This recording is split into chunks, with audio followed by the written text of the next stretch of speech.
yes ọ dị mma Igbo ndị ọma mụrụ ụzọ mụọ ọsọ onye na-ekwu maka ya bụ aka Ifeanyị Nwachukwu ntị adịkwa ya bụ igwe mmụ okorobịa igwe mmụ bọọsụ n'ụgbọelu ọ sị ka anyị tinyere ya arụ mbọchị a ga-agwa Onyeka Nwanti ọ si eze egwu Anam ọ gwụrụ m ụgwọ si m buru instrumenti bịa na ya chọrọ ka ya gwa ọyị ya nwoke bụ Onyeka Nwanti n'ime onye nwere ka o eji nwekwara nwanne ya ugwu ikpeazụ mana wọchịsị ya ka o si adị ebe nnọ tata bụ Aguleri enyi mba enyi Aguleri Makano iso Aguleri Makano anọzụ m na Aguleri wee na-eme all my friends and fans invite kedu onye nọ n'obi ya bụ Eze Banko odogwu nwa mmanụ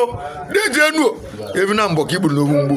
nwaada ndị Anam igwu na gị na mmụ ikwu Anam ọraka ugwu alịalị ebe ị ga ugwu gị abụ ugwu alịalị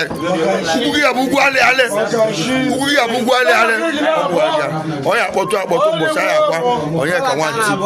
jiri aka gị chụzuo m deeti ahụ ọkụ ka ịgbapụta ya n'ọkụ na deeti ahụ ka anyị gwuru okwe maka Ifeanyị Nwachukwu igwe m okorobịa blessed idol ntị adịkwa ịkpọgọ m ka abịa tụsara onye ọbụla na ịkpọrọ m ka nduchego akwamozu ọyị gị nwoke mana Aguleri ka nọ nwee na-eme people's invite